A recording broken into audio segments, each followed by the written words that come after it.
رنگے آسماں قسط نمبر 64۔ سدھا اپنی داستان سنا رہی تھی اور شوکت حسین شوقی بڑے غور سے سامع بنا اس کی جیون کتھا سن رہا تھا۔ ادھر سدھا بھی جیسے کہیں دور ماضی کے خواب و خیال کی فسوگری میں مستغرق شوقی کو سنائے جا رہی تھی۔ منڈل سجنے کی تاریخ ابھی دور تھی، تاہم بات پکی ہونے کا مطلب سگائی ہی ہوتا تھا۔ میرے ہونے والے پتی کا نام موہن داس تھا۔ وہ شانتی نگر کے سیٹھ کروڑی داس کا بیٹا تھا۔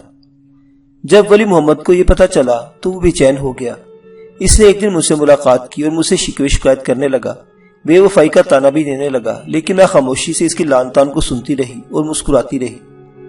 مجھے ہنستے مسکراتے دیکھ کر اسے اور بھی غصہ آ گیا۔ بولا، بہت خوش ہے نا تو کہ اس سالے موہن داس سے تیری سگائی طے ہو گئی ہے نا؟ میرے ساتھ تو نے کیوں پریم ناٹک کیا تھا؟ وہ چپ ہو گیا۔ میں محبت بھری نگاہوں سے اس کے چہرے کی طرف تکتی رہی۔ شرمیلا اور چپ چاپ رہنے والا ولی محمد کس قدر دلیر ہو گیا تھا۔ موہن داس کے لیے اس کے دل میں رقابت کی آگ کو سلگتے محسوس کر کے میں ہنستی، لیکن من ہی من میں مجھے ایک فخر کا احساس ہو رہا تھا کہ ولی مجھے اس قدر چاہتا تھا کہ میری چاہت نے اسے دلیر بنا ڈالا تھا، اس لیے کہ مجھے پتا ہے، کیا پتا ہے، یہ شادی کبھی نہیں ہو سکتی۔ یہ کہہ کر میں ہنستی کھلکھلاتی بھاگ گئی۔ وہ مجھے کھڑا حیران و پریشان سا دیکھتا رہ گیا، لیکن سچی بات یہی تھی کہ جو میں جانتی تھی وہ ولی نہیں جانتا تھا۔ وہ اندر سے دکھی ہو گیا۔ ولی کو یہ بھی پتا چل چکا تھا کہ سیٹھ کروڑی داس کا جوان سال بیٹا موہن داس خوش شکل بھی تھا۔ ولی بھی خوبروئی میں کسی سے کم نہ تھا اور تعلیم یافتہ بھی تھا۔ حالانکہ میرے باپو نے دونوں باپ بیٹوں سیٹھ کروڑی داس اور موہن داس سے میری یہ پراسرار حقیقت بھی نہیں چھپائی تھی کہ میں انسان نہیں بلکہ ایک سپنی ہوں۔ تو وہ دونوں باپ بیٹا خوب ہنسے تھے۔ وہ لوگ بقول ان کے میرے باپو کی طرح کچے عقیدے کے نہیں تھے۔ یوں دیوالی میں منڈل سجانے کا پروگرام پکا کیے ہوئے تھے۔ ولی میں ایک خوبی تھی، وہ مجھ سے کوئی بات نہیں چھپاتا تھا۔ وہ اپنی تعلیم مکمل کر کے آ چکا تھا۔ اس نے مجھے بتایا تھا کہ وہ موہن داس کو پہلے ہی اچھی طرح جانتا ہے۔ وہ ذہین تو نہ تھا کیونکہ اسکول میں ہمیشہ اس کے نمبر ولی سے کم ہی رہے، لیکن خوبصورت بہت تھا اور شاید اسی لیے ولی کو اس سے جلن بھی ہوتی تھی۔ مذہبی اختلافات کے باعث ولی جانتا تھا کہ مجھے کبھی نہیں پا سکتا، اس لیے اس نے مجھ سے دور ہونے کی کوشش کی، مگر اس کا من میرے لیے بے چین ہی رہتا تھا۔ ایک دن اس نے مجھے بتایا کہ موہن داس اس کے پاس آیا تھا۔ وہ بہت پریشان تھا۔ ولی کے پوچھنے پر اس نے بتایا، جانے کیا بات ہے یار، سدھا کماری کے ساتھ منگنی طے ہونے کے بعد مجھے ٹھیک سے نیند نہیں آتی، بڑے عجیب اور ڈراؤنے خواب نظر آتے ہیں اور پھر نیند اچٹ جاتی ہے۔ طبیعت کچھ خراب ہوگی تمہاری؟ ولی نے بے رخی سے جواب دیا، نہیں یار، طبیعت تو بالکل ٹھیک ہے مگر خواب۔ تو پھر کچھ سوچ کر کہنے لگا، یار مجھے لگتا ہے میں زندہ نہیں بچوں گا۔ کیا مطلب؟ ولی پہلی بار اس کی بات پر چونکے بغیر نہ رہ سکا۔ ہاں یار ولی، وہ بولا، بات یہ کہ میں کئی بار خواب میں دیکھ چکا ہوں، میں جلتی ہوئی چتا پر لیٹا ہوا ہوں اور سدھا کہہ رہی ہے میرے اور ولی کے راستے سے ہٹ جاؤ۔ پھر میری آنکھ کھل جاتی ہے۔ پہلے تو میں اسے وہم ہی سمجھتا رہا، مگر رات جب وہی خواب پھر دیکھا تو تشویش ہوئی اور تم سے یہ بات کہہ ڈالی۔ پھر کچھ توقف کے بعد وہ میری آنکھوں میں جھانکتے ہوئے بولا، کیا تمہارے اور سدھا کماری کے بیچ ایسا کچھ ہے؟ کیا ایسا کچھ؟ ولی نے سے نظریں چھڑانے لگا، یہی کہ پریم۔ ارے چل یار، تیرا دماغ چل گیا ہے۔ ولی نے بات آئی گئی کرنی چاہیے۔ مجھے تو اس میں دیوتاؤں کا کوئی بھید لگتا ہے۔ دیوتاؤں کا بھید؟ ولی ہنسا اور آگے بولا، موہن داس تم بھی نیرے بدھو ہو، خواب کی بات پر اتنا ڈر گئے؟ ارے شادی سے تو نہیں ڈر گئے؟ نہیں یار مذاق مت کرو، سنجیدگی سے میری بات کا جواب دو تو سن لو۔ بالآخر ولی نے کہا، تمہارے دیوتاؤں کا بھید وہی جانے، میں ایسے وہموں پر اپنا دماغ نہیں خراب کیا کرتا، بلکہ میرے نزدیک تم بڑے خوش قسمت ہو جو سدھا کماری جیسی لڑکی تمہاری پتنی بننے والی ہے۔ یہ کہتے ہوئے ولی نے جیسے بات ختم کر دی۔ اس کے 2 روز بعد ہی موہن داس کو سانپ نے ڈس لیا۔ اسے بچانے کی کوشش کی گئی مگر وہ جان بر نہ ہو سکا۔ ولی محمد کے والد محمد اختر بھی بدقسمتی سے گاؤں میں موجود نہیں تھے۔ میرا خیال تھا کہ ولی میرے پاس بھاگم بھاگ چلا آئے گا، مگر وہ نہ آیا تو میں ڈری کہ کہیں وہ مجھ سے خوفزدہ تو نہیں ہو گیا، لیکن پھر مجھ سے ملے بغیر اس سے بھی نہ رہا گیا۔ موہن کی چتا کے اگلے روز وہ ملنے آیا اور شاکی سا نظر آ رہا تھا، حالانکہ اس کا ابتدائی سے دعویٰ تھا کہ وہ ایسی باتوں پر بالکل یقین نہیں رکھتا۔ میں بھی خاموش رہی اور اس کے بولنے کا انتظار کرنے لگی۔ تمہیں افسوس نہیں ہوا؟ اس نے میری جانب بغور تکتے ہوئے پوچھا۔ کس بات کا؟ میں جیسے انجان بن گئی۔ موہن داس کے مرنے کا۔ اسے تو مرنا ہی تھا، میرے منہ سے بے اختیار نکل گیا، حالانکہ جو میں تھی اس کے لیے مجھے محتاط رہنا چاہیے تھا، لیکن اب میں مجبور تھی کیونکہ میں نہیں چاہتی تھی کہ ولی کا بھی حشر ویسا ہی ہو۔ میں اس سے اور مجھ سے بے حد محبت کرتے تھے، لیکن ان تانتروں کو، جوتشیوں اور پنڈتوں کی یہ باتیں جنہیں خرافات سمجھا جاتا رہا تھا، غلط نہیں تھی کہ میں واقعی ایک ناگن نسل سے تعلق رکھتی ہوں۔ اور مزید یہ کہ اگر کوئی انسان مجھ سے شادی کرنے کی کوشش کرے گا وہ اسی طرح ناگ پنچمی کی نسل کے کسی زہریلے سانپ سے ڈسا جائے گا۔ لیکن میں ولی کو خود سے دور ہوتا نہیں دیکھ سکتی تھی۔ کیا مطلب؟ میرے منہ سے بے اختیار نکلی ہوئی بات پر وہ بری طرح چونک کر بولا، میرا مطلب یہی تھا کہ جو لوگ اس طرح کی تہمات والی باتوں پر وشواس کریں گے تو کسی بھی اتفاقی حادثے کو موت کا نام دیں گے۔ وہ میری طرف غور سے دیکھنے لگا۔ ایسے کیا دیکھ رہے ہو؟ میں نے گھبرا کر پوچھا۔ سدھا تم کون ہو؟ کیا تم واقعی سانپ ہو؟ میں تمہیں کیا نظر آتی ہوں ایسی انسان؟ لیکن وہ کچھ کہتے کہتے رک گیا۔ صاف نظر آتا ہے کہ وہ میری طرف سے تذبذب کا شکار ہو گیا ہے۔ ٹھیک ہے، اگر تم بھی مجھے ایسا ہی سمجھتے ہو تو یہی صحیح، نہ آیا کرو مجھ سے ملنے۔ میں یہ کہہ کر وہاں سے چلی گئی۔ مجھے تکتا رہ گیا، لیکن حقیقت یہ تھی کہ ولی مجھے بہت شدت کے ساتھ چاہنے لگا تھا اور اس کی محبت میں خود میری یہی حالت تھی۔ ہم دونوں ہی شاید ایک دوسرے کی محبت میں گرفتار ہو گئے تھے۔ خود میں چند دنوں سے اپنے اندر کچھ پراسرار تبدیلیاں بھی محسوس کرنے لگی تھی۔ ایک دن بستی میں بڑی طوفانی بارش ہوئی۔ ولی کے بابا ڈیوٹی کے سلسلے میں جھانسی گئے ہوئے تھے۔ ولی کے گھر کی حالت کمزور ہونے کے سبب اس طوفانی بارش سے ان کے کمرے کی ایک چھت گر گئی۔ شکر تھا وہ خالی تھا۔ میرے بابو چونکہ محمد اختر سے دوستانہ ایسا تھا کہ انہیں اپنے عزیز ترین دوست کے گھر کی حالت کا پتہ چلا تو بارش میں برساتیلے بھاگم بھاگ ان کے گھر جا پہنچے اور دونوں ماں بیٹے کو اپنے ہاں لے آئے۔ اس سے اگلے روز بستی میں ناگ پنچمی کا میلہ تھا، جس کی تیاری ایک ہفتے پہلے خوب زور و شور سے جاری تھی۔ اس رات ولی اور میں نے آپس میں خوب جی بھر کر باتیں کی۔ اس کے بعد اپنے اپنے قبروں میں سو گئے۔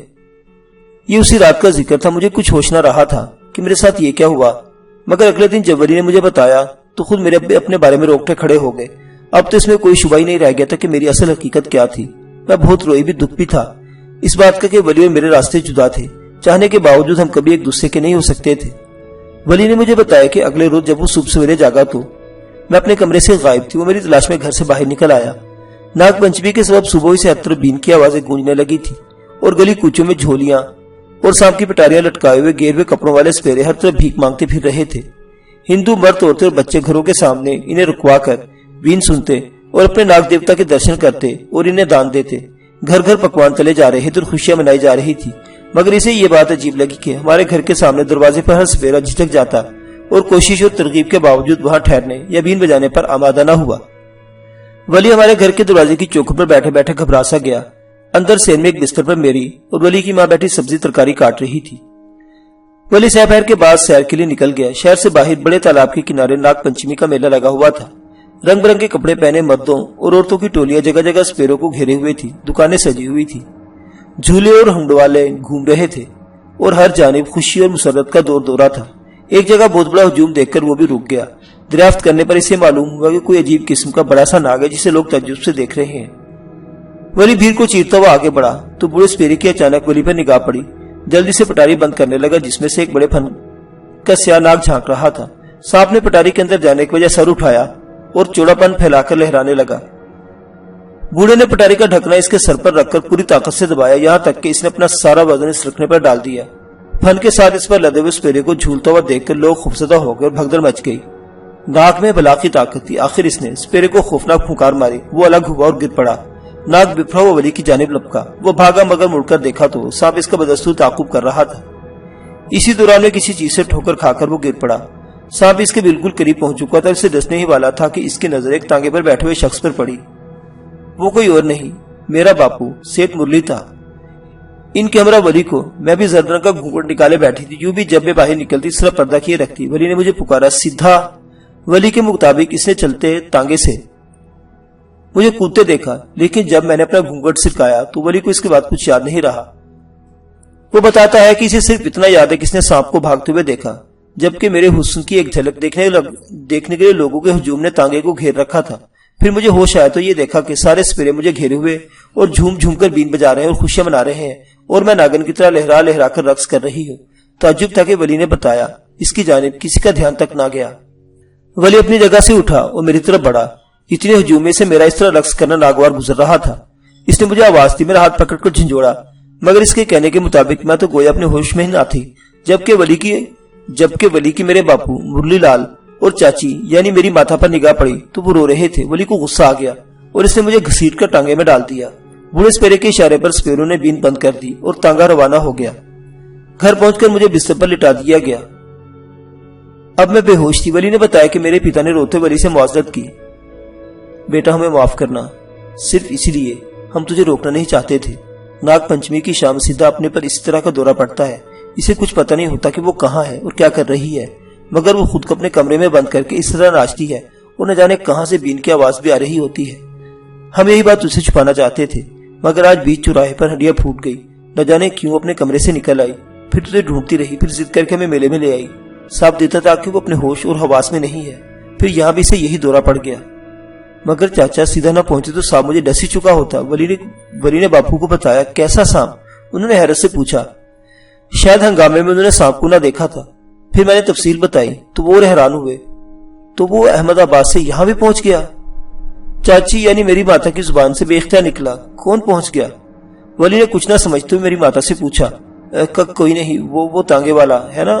ماتا نے بات بنانا چاہی اور ولی نے بھی زیادہ تفصیل میں جانا مناسب نہ سمجھا اور مجھے نیم بے ہوشی کی حالت میں دیکھ کر میرے ماتا پتا سے بولا، سیدھا بے ہوش پڑی ہے، میں کسی ڈاکٹر کو بلا لاؤں؟ نہیں بیٹے، اس پر کوئی دوا اثر نہیں کرے گی، وہ صبح تو خود ہی ہوش میں آ جائے گی۔ اب تم بھی اپنے کمرے میں جاؤ اور بھوجن کر کے آرام کرو۔ بھوجن کی ضرورت نہیں ہے چاچا، مجھے بھوک نہیں ہے، یہ کہتے ہوئے ولی دوسرے کمرے میں آ گیا۔ وہ لیٹا وہ میری اس پراسرار بیماری اور شخصیت کے بارے میں سوچتا رہا۔ مجھ سے بات کرنے کے لیے بے چین تھا، وہ یہ سب بتانے کے لیے بے قرار تھا کہ معاملہ وہی ہے جسے اب تک وہم اور غیر حقیقی سمجھا جاتا رہا ہے۔ پھر اسے نیند آ گئی۔ آگے رات کے لگ بھگ بین کی ہلکی سی آواز سن کر ولی محمد کی آنکھ کھل گئی۔ اندھیری رات اپنے جوبن پر تھی۔ بمبئی کے دور ہوتے ساحل کی روشنیاں معدوم ہونے لگی تھی۔ یہ مسافر بردار وائٹ فالکن تقریباً 120 فٹ لمبا، تیز رفتار اور مضبوط جہاز تھا۔ بحری قزاقوں سے مد بھیڑ کے خدشے کی بنا پر اس میں 2 توپیں بھی نصب تھی۔ ان کے گولے قفلے زنجیر کو جھٹکا دینے سے دشمن پر داغے جاتے تھے۔ بمبئی کے ساحل سے روانگی کے بعد اس کی رفتار 5 جہازی میل تھی۔ اب راتوں رات بحیرہ عرب سے نکل کر اس نے بحر ہند سے مغربی افریقہ کے ساحل کے ساتھ ساتھ سفر شروع کیا تو اس کا دوسرا بوائلر کھول دیا گیا۔ اب اس کی رفتار 15 جہازی میل کر دی گئی تھی۔ تیسرا بوائلر ضرورت کے وقت ہی دہکایا جاتا تھا۔ بمبئی سے لندن کا بحری سفر تقریباً 7000 سے زیادہ نوٹیکل میل پر محیط تھا۔ اس حساب سے یہ سفر 25 سے 30 دنوں تک طے ہونا تھا۔ ایک آبی گزرگاہ نہر سوئس سے بھی گزرتی تھی۔ یہ بمبئی سے انگلستان کا شارٹ کٹ تھا۔ اس میں ایندھن اور کرایہ کم لگتا تھا، لیکن ابھی یہ گزرگاہ کارآمد نہیں تھی۔ دوسرا یہاں کے صومالیائی اور پرتگالی ساحلوں سے بحری ڈاکوں کے حملے کا خطرہ بھی زیادہ ہوتا تھا۔ جہاز کی رفتار رات میں ہی تیز رکھی جاتی تھی۔ جوار بھاٹے اور طوفانوں کے خطرات بھی رات ہی میں زیادہ ہوتے۔ ایسی صورت میں چاند اپنے طباق پر ہوتا تھا اور اس کی مد اور نفیس پر جزر عروج پر ہوتی تھی۔ بوائلروں کے جہنمی گوشے میں موجود پسینے میں شرابور نیم برہنہ جہازی اب تیسرا بوائلر بھڑکانے کی تیاریوں میں تھے۔ آدھے ٹن کوئلے کو راکھ بنانے کے عمل سے گزارا جا رہا تھا۔ جہاز کی رفتار کو بتدریج بڑھانے اور ہموار رکھنے کے لیے بادبانوں کے مثلث کھول دیے گئے تھے۔ اوپر تاروں بھرے آسمان کے نیچے بیکنا پھیلے سمندر ہلکورے لیتے سینے پر وائٹ فالکن کی 2 چمنیوں سے دھوئیں کی سیاہ اور موٹی لکیریں آسمان کی طرف اٹھتی عجیب سا منظر پیش کر رہی تھی۔ چمنیوں کے دوسری دانوں سے اٹھتے گاڑے اور کثیف دھوئیں کے بطن میں چنگاریاں بھی بھڑکتی نظر آنے لگی تھی۔ وائٹ فالکن نامی یہ بحری جہاز اپنی منزل کی جانب رواں دواں تھا۔ کوئی نہیں جانتا تھا کہ بمبئی سے انگلستان کی جانب روانہ ہونے والے اس بحری جہاز میں کتنی خطرناک بساط بچ چکی تھی۔ رات اپنے تیسرے پہر میں قدم رکھ چکی تھی۔ عملے کے ارکان اپنی ڈیوٹی پر تعینات تھے۔ مسافر اپنے اپنے کیبنوں میں گہری نیند سو رہے تھے، کچھ جاگ رہے تھے۔ ایک کیبن میں 2 جوان مرد عورت پورٹ کھول کے قریب لگے۔ آمنے سامنے کے 2 بنک بیڈز پر پاؤں جھلائے بیٹھے سرگوشی میں باتیں کر رہے تھے۔ ان کے بیچ میں میز نصب تھی۔ ان کے ہاتھوں میں لمبی سی پتلی کنمور کی سگریٹ دبی ہوئی تھی۔ یہ دونوں جنرل مائیکل شاہ کے بھیجے ہوئے اور شیورائے بھولکر کے جاسوس کیرتن اور شوبھا تھے۔ کیرتن دبلا پتلا قدرے چھوٹے قد کا مالک ایک بے کشی سا آدمی تھا، مگر بلاکش شاطر اور چالاک تھا۔ اپنے مقصد کی برابری کے لیے وہ انسانی جانوں سے بھی کھیل جانے میں آر محسوس نہیں کرتا تھا۔ اس کی ساتھی شوبھا بھی بظاہر ایک نرم و نازک مگر قدرے شباب انگیز جسم کی مالک اور پرکشش عورت تھی۔ اس نے اپنے بھرے بھرے بدن پر بنگالی طرز کی ساڑی باندھ رکھی تھی۔ رنگت سانولی مگر شراب کی تیز چھلٹر دیتی محسوس ہوتی تھی۔ یہ بھی اپنے ساتھی کیرتن سے کم خطرناک اور چالاک نہ تھی۔ دونوں میاں بیوی کے روپ میں بمبئی سے لندن تک کا سفر کر رہے تھے۔ تمہیں رات سے ہی چیتن شرما کے قریب ہونے کی کوشش کر دینی چاہیے تھی، کیرتن نے سگریٹ کا ایک کش لے کر اس سے ذرا نیچی آواز میں کہا۔ دھیرج کیرتن، ابھی بہت سفر پڑا ہے، شوبھا نے بھی ہولے سے جواب میں کہا۔ ایک دم یوں کسی اجنبی کے گلے کا ہار بن جانا، اور وہ بھی ایک شادی شدہ عورت کا، دوسرے کو خام خواہی شبے میں ڈال دیتا ہے۔ کہتے اس نے ایک لمبا کش لیا۔ یہ بات تو تمہاری ٹھیک ہے، کیرتن معنی خیز مسکراہٹ سے بولا۔ کام ہو جائے تو انگلستان کی بھی سیر خوب ٹھاٹ سے کریں گے، ناکامی میں کیا خاک مزہ آئے گا۔ اسی لیے تو کہہ رہی ہوں کہ ذرا دھیرے ہو کر چلو، کام سچل کرنا ہے تو چال بھی دھیمی رکھو، شوبھا نے کہا۔ کیرتن تفہیمی انداز میں اپنے سر کو جنبش دینے لگا، پھر سگریٹ کو پتھر کی ایشٹرے پر مسلتے ہوئے کھڑا ہوا۔ میں ذرا یوں ہی ایک چکر عرشے کا لگا کر آتا ہوں، تم بھی آنا چاہو تو آ جاؤ۔ نہیں، میں تو بھی سونا چاہتی ہوں، شوبھا جماہی لیتے ہوئے توبہ شکن انگڑائی لے کر بولی۔ ساڑی میں اس کا بھرا بھرا سا کسا ہوا بدن کمان کی طرح کھینچ گیا تھا۔ کیرتن سر دھنتا ہوا باہر نکل گیا۔ یہاں ایک دوسرے کیبن میں رابرٹ اور سوجنا لیٹے ہوئے تھے۔ رابرٹ تو بڑا خراٹے لے رہا تھا، مگر سوجنا کی آنکھوں سے نیند اڑ چکی تھی۔ وہ پہلے تو بے چینی سے بیڈ پر کروٹیں بدلتی رہی، اس کے بعد اسے شیشے کی گول بند کھڑکی سے باہر جھانکا۔ اسے دور تک سمندری اندھیاروں کے سوا کچھ نظر نہ آیا۔ اس کے دل میں جانے کیوں اس پرہیبت منظر کو دیکھ کر ایک ہول سا اٹھا۔ اسے یوں لگا جیسے ابھی کوئی اسے اٹھا کر سمندر کی لہروں میں پھینک دے گا۔ وہ اپنے بنک بیڈ پر بیٹھی۔ اس نے سامنے کے بیڈ پر رابرٹ کو بے سود سویا ہوا ایک نگاہ دیکھا۔ اس کا دل گھبرانے لگا۔ پہلے تو اس کے جی چاہا کہ وہ رابرٹ کو جگا دے تاکہ اس سے باتیں کر کے اپنا دل بہلا سکے۔ یہ سوچ کر اس نے 2-3 بار اسے جگانے کی کوشش کی، لیکن رابرٹ تو ایسے گدے اور گھوڑے بیچ کر سویا تھا کہ جاگنے کا نام ہی نہیں لے رہا تھا۔ سوجنا نے دروازے کی طرف دیکھا اور اس طرف بڑی دروازہ دھیرے سے کھولا تو صبح خرام سمندری مرطوب ہواؤں نے اس کا استقبال کیا۔ ایک ہی جھونکے نے اس کے اندر کی کسی نامعلوم بے چینی اور کثافتوں کو جیسے دور کر دیا۔ وہ باہر آ گئی اور سیدھا عرشے کا رخ کیا۔ وہاں ہلکی روشنی پھیلی ہوئی تھی۔ اس منظر کا اپنا ایک سحر تھا۔ وہ ریلنگ کے پاس آ کر یک ٹک چاند کو تکتی رہ گئی۔ رابرٹ کی محبت اور اس کی سنگت کے باوجود مجھے ایک لمحے کے لیے دلی سکون نصیب نہیں ہوا۔ کیوں؟ وہ جیسے آپ سے اور چاند سے باتیں کرنے لگی۔ محبت ایک ایسا جذبہ ہوتا ہے کہ جو اسے پالے تو ساری دنیا کے غم دور ہو جاتے ہیں۔ پھر کیوں میرے اندر خوشیوں کے بجائے بحر غم متلاطم رہنے لگا ہے۔ من سے باتیں کرنے والا منش دل کی گہرائیوں تک سچا ہوتا ہے۔ اچانک ایک مردانہ اور اجنبی سی آواز اس کی سماعتوں سے ٹکرائی اور سوچنا چونک کر پیچھے مڑی۔ ایک جوان اور خوبرو سانولی رنگت مگر روشن اور بڑی آنکھوں والا لڑکا اسے مسکراتی نظروں سے دیکھ رہا تھا۔ یہ نوجوان شفیق تھا، کپڑے کے بنگالی سوداگر مقبول مٹھو کا جوان سال اور خوبرو بیٹھا۔ ایسے ہی وقت میں جب سوجنا اپنے کیبن سے نکل کر عرشے کی ریلنگ کے پاس تنہا آن کھڑی ہوئی تھی، اتفاقاً شفیق بھی قریب کے ایک مستول کے پاس کھڑا سمندر کا نظارہ کرنے میں مصروف تھا۔ پھر جب اس نے سوجنا کو اس طرح بڑھتے دیکھا تو چونک پڑا۔ وہ اسے پہچان چکا تھا، اگرچہ یہ پہچان صرف چند گھنٹوں پہلے ڈائننگ ہال ہی میں خاموش اور یک طرفہ نگاہ پر ہوئی تھی، لیکن اسی ایک نگاہ نے شفیق کو اس کا گرویدہ بنا ڈالا تھا۔ وہ بالکل خاموشی سے اس کے عقب میں آن کھڑا ہوا اور اسے خود سے باتیں کرتے بڑے غور سے سنتا رہا۔ آپ کون؟ سوجنا کے تھرتھراتے لبوں سے گویا غیر ارادتاً برآمد ہوا، لیکن دوسرے لمحے وہ ایک طرف راستہ پا کر آگے بڑھی تو شفیق نے اسے پکارا، ٹھہر جاؤ پلیز۔ وہ رک گئی۔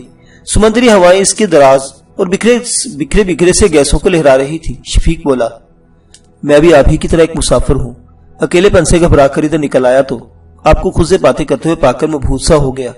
یوں لگا جیسے برسوں بعد کوئی اچھے اور سچے شبد بول رہا ہو۔ کہ آپ کو کوئی دکھ ہے؟ شفیق کہتا چلا گیا۔ اس کا ایک ایک لفظ سوچنا کے دل میں کھبا جا رہا تھا۔ چوری پکڑے جانے اور اندر کا حال ظاہر ہونے کے خیال نے اسے بوکھلاسا دیا تھا، لیکن یہ بھی حقیقت تھی کہ شفیق کے جملوں نے اس کے دل کا کوئی تارے غم ہلا دیا تھا۔ اس کی آنکھوں میں بے اختیار آنسو مڑ آئے۔ ارے آپ تو رو پڑی۔ شفیق گھبرا سا گیا۔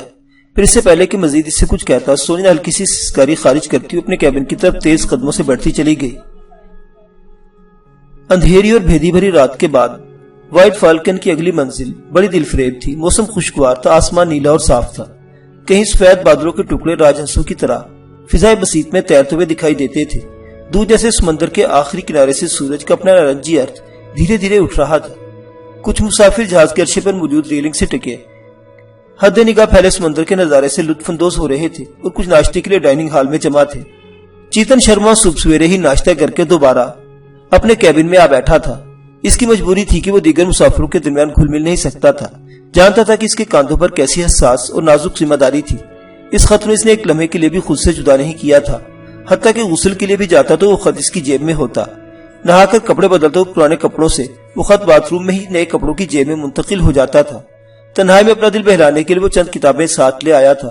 ان میں سے ایک کے مطالعے میں وہ اس وقت مصروف تھا۔ 1-2 گھنٹے بعد اسے چائے کی طلب ہوئی۔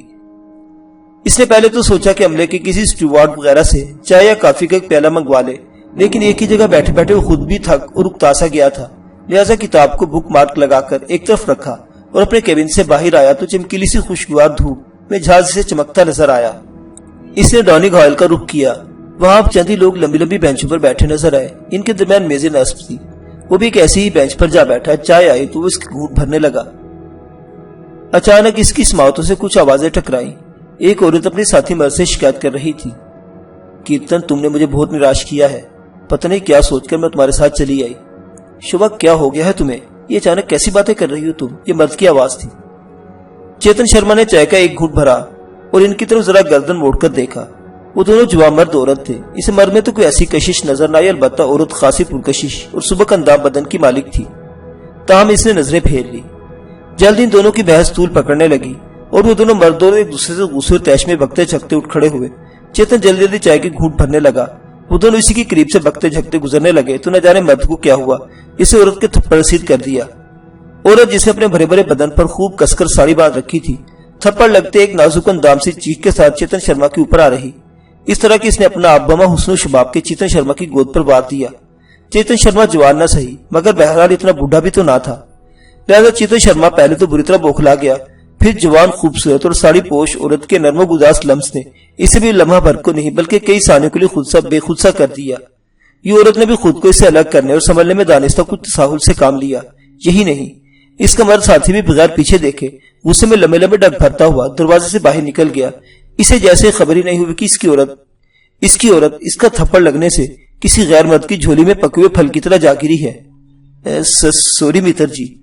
وہ بہت خوبصورت سانولی مگر پرکشش عورت بلا شبہ شوبہ ہی تھی، معذرتی انداز میں اسے ہی کہتی ہوئی اس کی گود سے چاروں نہ چار اٹھے کی صحیح کرنے لگی، ساتھ ہی وہ روئی بھی جا رہی تھی۔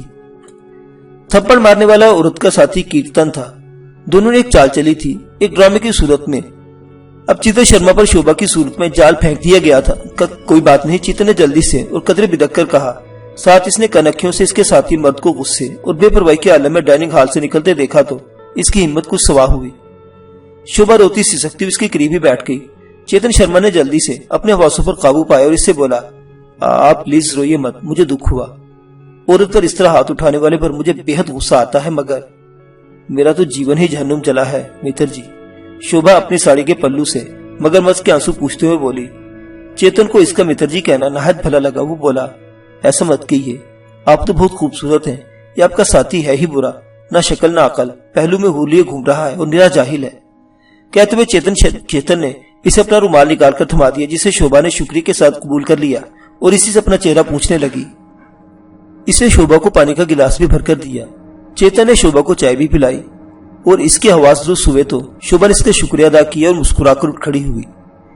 اس کا خیال تھا کہ اس کا شکار چیتن شرما سے اپنے کیبن میں چلنے کی دعوت دے گا، مگر ایسا نہ ہوا تو اسے خود ہی مکاری دکھانا پڑی۔ اس نے بتا دیا تھا کہ اس کا پتی ہے اور کسی بات پر اچانک دونوں میں جھگڑا ہو گیا۔ میرا تو اس مورخ کے پاس جانے کو اب دل ہی نہیں چاہ رہا، مجبوری بھی ہے لیکن نہیں، میں اب لندن تک اسی ڈائننگ ہال میں سفر کروں گی، لیکن اس پاگل وحشی کے پاس ہرگز نہ جاؤں گی۔ چیتن شرما سوچ میں پڑ گیا۔ شوبھا ترچھی نظروں سے اس کے چہرے کا جائزہ لیتی گئی۔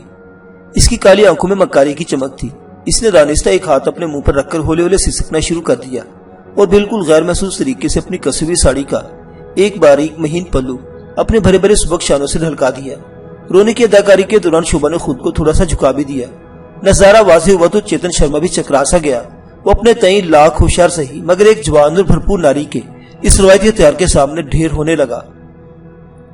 یہ دبلے پتھرے اور لمبے کھمبے جیسے چیتن شرما نے جو یہ جوار بھاٹے کا سا نظارہ دیکھا تو اس کی دھنسی دھنسی آنکھوں کے ڈیلے یکدم باہر نکل آئے۔ وہ حلق میں اتری ہوئی رقیق سی شے کو نگلتے ہوئے اتھل پتھل سی آواز میں اور لہجے میں اس سے بولا، آپ بھی کمال کرتی ہے شوبھا دیوی، بھلا ڈائننگ ہال میں بھی کوئی رہنے کی جگہ ہوتی ہے؟ میرا کیبن حاضر ہے، لیکن اگر آپ برا نہیں متر جی، آپ کو خامخواہ زحمت ہوگی، شوبھا نے ہولے سے کہا۔ پلو اس نے ذرا دیر تک گرا رہنے کے بعد پھر سنبھال لیا تھا۔ لو بھلا، مجھے کیا زحمت ہوگی؟ آپ مجھے دوست متر بھی کہہ رہی ہیں اور میں تو آپ کی بہت دھنی واد ہوں۔ آپ کے کیبن میں فرش کی جگہ بھی مل جائے تو بہت ہے میرے لیے۔ ہرگز نہیں، فرش کیوں؟ میرا مطلب۔ اس کی عقل خابت ہونے لگی۔ میرا گرم بستر کاہے کو ہے؟ وہاں بیڈ ہے، لیکن کہیں آپ کے پتی وہ سنگ دل اور بے رحم ہو گیا ہے؟ شوبھا نے جلدی سے کہا۔ اس کا مزاج جب پہلے جیسا نہیں رہا، وہ بہت بدل گیا ہے، اسے تو اپنے سوا کوئی ہوش ہی نہیں رہا۔ بہت پینے لگ گیا ہے، اندر جا کر بہت ساری دوا میدے میں اتار کر گھنٹوں پڑا رہے گا۔ چیتن کے منہ سے نکلا، چلے متر جی؟ شوبھا لوہا گرمانے کے بعد اٹھتے ہوئے بولی، اوش اوش۔ چیتن جلدی سے بولا۔ وہ شوبھا کو لے کر اپنے کیبن میں آ گیا۔ آمنے سامنے 2 بنک بیڈ تھے، ان پر گرم بستر لگے ہوئے تھے۔ شوبھا نے بڑے غور سے کیبن اور وہاں موجود مختصر سامان کا کنکھیوں سے جائزہ لیا۔ وہ سوچ رہی تھی کہ چیتن شرما نے آخر وہ خط کہاں رکھا ہوگا، اپنے سامان میں یا اپنے پاس۔ اب اسے جواب کا انتظار تھا۔ جلد اس کی گردش کرتی نگاہوں نے شراب کی بوتل تاڑ لی۔ وہ پورٹ ہول کے قریب ایک چوبی کارنس پر دھری پڑی تھی۔ میں پیتی تو نہیں ہوں، مگر جب کبھی من دکھی اور نراش سا ہونے لگتا ہے تو چند گھونٹ چڑھا لیتی ہوں، کہتے اس نے چیتن شرما کی طرف مخمور سی نگاہوں سے دیکھتے ہوئے اپنی انگلی سے کارنس کی جانب اشارہ کر دیا۔ اگر آپ کو اعتراض نہ ہو۔ جیسا کہ مذکور ہوا، چیتن شرما ایک 45 سالہ دبلا پتلا مگر ہوشیار آدمی تھا۔ اس کی بیوی کا کافی عرصہ پہلے انتقال ہو چکا تھا۔ اس نے پھر دوسری شادی نہیں کی تھی۔ اس نے جو شوبھا جیسی بھرپور عورت کو اپنے دامن میں پکے ہوئے پھل کی طرح گرتے دیکھا تو اس کی عقل و خرد کی دنیا گویا رخصت ہونے لگی۔ اوش اوش کہتے اس نے کارنر سے بوتل اٹھا لی اور پھر 2 جام تیار کرنے لگا۔ دونوں آمنے سامنے بیٹھ کر چند کا جام کا گھونٹ بھرنے لگے تو شوبھا نے بڑی چلتے کاری کے ساتھ بے خود سی نگاہوں کے سامنے بیٹھے چیتن کی طرف دیکھا اور اسے اشارے سے اپنے قریب بلا لیا۔ دونوں نصف سے زیادہ جام میدے میں منتقل کر چکے تھے۔ شوبھا کی تیز بھاپتی ہوئی نگاہوں نے تاڑ لیا کہ چیتن شراب کی زیادہ مار سہنے کا عادی معلوم نہیں ہوتا۔ یہی وجہ تھی کہ اس نے اپنا نصف پیک کارنس پر رکھ دیا تو شوبھا دل لبھانے والے انداز میں مسکراتی ہوئی اس سے بولی، متر جی یہ کیا؟ ابھی تو چڑھنا شروع ہوئی ہے اور آپ؟ میں اتنی ہی پیتا ہوں۔ نہیں، برسوں بعد تمہارے جیسا مضبوط اور سچا ساتھی ملا ہے، پلیز میری خاطر۔ شوبھا کا انداز کچھ ایسا تھا کہ وہ رہ نہ سکا، لیکن شوبھا نے اپنی بات ختم کرتے ہی خود ہی اٹھ کر اس کا پیگ اس کے سامنے قدرے جھک کر بڑھا دیا۔ چیتن نے جام تھاما اور شوبھا نے حسب سابق ساڑی کا پلو گرا دیا۔ چیتن کے ایک بار پھر 14 طبق روشن ہو گئے۔ شوبھا اسے اسی طرح جھکی جام پلانے لگی، یہاں تک کہ سارا جام خالی کر دیا اور اپنا ادھورا ہی رہنے دیا، جسے کارنس پر رکھ کر اس نے چیتن کے ساتھ ہلکے پھلکے انداز میں کھیلیاں شروع کر دی۔ یہی وہ وقت تھا جب کیبن کے دروازے پر ہلکی سی دستک ہوئی۔ شوبھا نے لڑکڑاتے ہوئے چیتن کو سنبھالا دیا اور آگے بڑھ کر دروازہ کھولا۔ منصوبے کے مطابق سامنے کیرتن عیارانہ مسکراہٹ کے ساتھ کھڑا تھا۔ چیتن شرما ہوش و حواس سے بیگانہ ہو چکا تھا۔ دونوں نے اسے بنک بیٹھ کر لٹا کر اس کی تلاشی لی اور ملکہ برطانیہ کو جاری کردہ وہ خط برآمد کر لیا۔ معزز سامعین حضرات، یہ داستان ابھی جاری ہے، بقیہ واقعات اگلی قسط میں۔ دیکھتے رہیے ناولستان، اسلامی اور تاریخی کہانیوں کا مرکز۔ اللہ حافظ۔